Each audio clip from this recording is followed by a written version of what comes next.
Mister جوان نے کہا، بس تھوڑی سی گھٹن محسوس ہو رہی تھی، اس لیے تھوڑی دیر کے لیے باہر گیا تھا۔ فادر نے کہا، لیکن مجھے تو لگ رہا ہے کہ تم جھوٹ بول رہے ہو۔ مسٹر جیون نے کہا، نہیں فادر، یہ بس آپ کا وہم ہے۔ فادر نے کہا، اچھا ذرا اس روم کو کھولو اور دیکھو کہ وہ لڑکی کیا کر رہی ہے۔ مسٹر جیون نے پریشانی سے کہا، جی کھولتا ہوں۔ جب دروازہ کھلا تو فادر نے دیکھا کہ وہ کمرے میں نہیں تھی۔ فادر نے کہا، دیکھو مجھے پہلے سے ہی پتا تھا کہ وہ لڑکی ڈرامے کر رہی ہے، وہ اندھی نہیں تھی۔ مسٹر جیون نے کہا، نہیں فادر، ایسا نہیں ہے، وہ لڑکی سچ میں اندھی ہے، بس وہ چیزوں کو اچھے طریقے سے سینس کر لیتی ہے، اس لیے پتہ نہیں چل پاتا۔ فادر نے کہا، او بس بھی کرو، تمہیں نظر نہیں آ رہا کیا؟ ایک روپ کھڑکی سے نیچے لٹک رہی ہے، یعنی وہ اس کے ذریعے سے نیچے گئی ہے۔ اٹ ڈزنٹ میک سینس کہ کوئی اندھا یہ سب کر سکتا ہے۔ سوچنے کی بات یہ ہے کہ روپ اس کے پاس آئی کیسے؟ جون، کہیں یہاں سے نکلنے میں تم نے تو اس کی مدد نہیں کی؟ مسٹر جیون نے کہا، نہیں فادر، میں ایسا کیوں کروں گا؟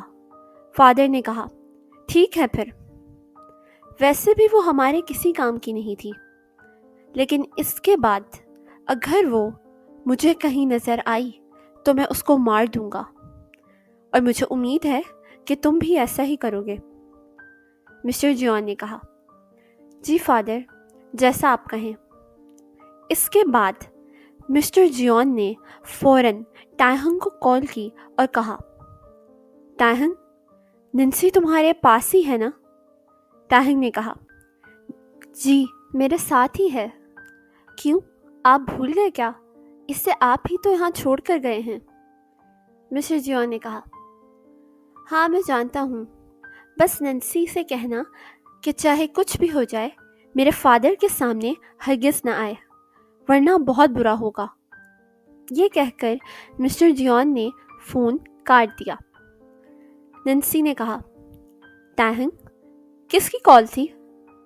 ٹائہنگ نے کہا، مسٹر جیون کی کال تھی۔ پتہ نہیں کیوں وہ کہہ رہے تھے کہ ننسی سے کہنا کہ میرے فادر کے سامنے مت آنا، ورنہ اچھا نہیں ہوگا۔ ننسی نے کہا، ہاں میں جانتی ہوں وہ کیوں کہہ رہے تھے۔ ٹائہنگ نے کہا، ویسے میں نے مسٹر جیون کو کبھی کسی کی مدد کرتے ہوئے نہیں دیکھا، پتہ نہیں وہ تمہاری اتنی مدد کیوں کر رہے ہیں۔ ننسی نے کہا، مجھے لگتا ہے کہ وہ ایک اچھے انسان ہیں۔ ٹائہنگ نے کہا، ننسی، میں تمہیں ایک ایڈوائس دیتا ہوں، تم مسٹر جیون پر اتنا ٹرسٹ نہ کرو، آفٹر آل وہ ایک مافیا ہیں، لیکن میں نہیں جانتا کہ ان کے دماغ میں آخر کیا چل رہا ہے۔ ننسی نے کہا، تم صحیح کہہ رہے ہو، لیکن مسٹر جیون نے میری واقعی میں بہت مدد کی ہے۔ خیر، یہ ساری باتیں چھوڑو، تم مجھے بتاؤ تمہیں کسی چیز کی ضرورت تو نہیں؟ ٹائہنگ نے کہا، نہیں، مجھے کسی چیز کی ضرورت نہیں ہے، بس تم ادھر ہی رہنا، میں ابھی آتا ہوں۔ ننسی نے کہا، کہاں جا رہے ہو؟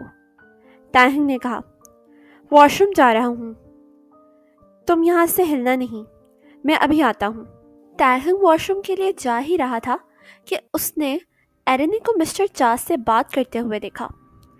ٹائہنگ نے سوچا، یہ مسٹر چا ہاسپٹل کیوں آئے ہیں اور یہ ایرنی سے کیا کہہ رہے ہیں؟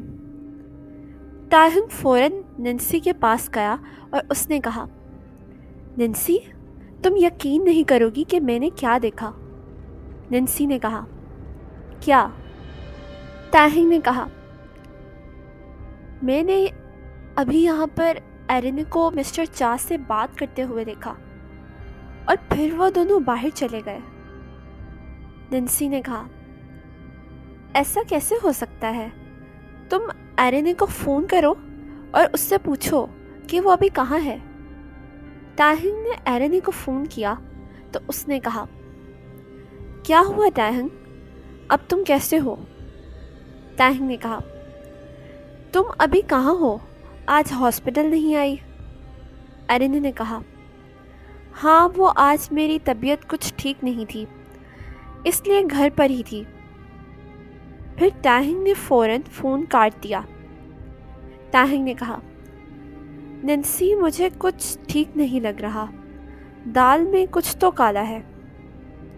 دوسری طرف ایرین مسٹر جیون کے گھر پہنچ گئی مسٹر جیون سے ملنے کے لیے۔ مسٹر جیون کے باڈی گارڈ نے کہا، مسٹر جیون، باہر آپ سے کوئی لڑکی ملنے آئی ہے۔ مسٹر جیون نے کہا، کون سی لڑکی؟ باڈی گارڈ نے کہا، پتہ نہیں، لیکن کہہ رہی تھی کہ جانتی ہے آپ کو۔ مسٹر جیون نے کہا، ٹھیک ہے، اس کو بٹھاؤ، میں ابھی آتا ہوں۔ باڈی گارڈ نے ایرین کو صوفے پر بیٹھنے کو کہا۔ پھر وہاں پر مسٹر جیون آ گئے۔ مسٹر جیون نے کہا، کون ہو تم اور مجھ سے ملنے کیوں آئی ہو؟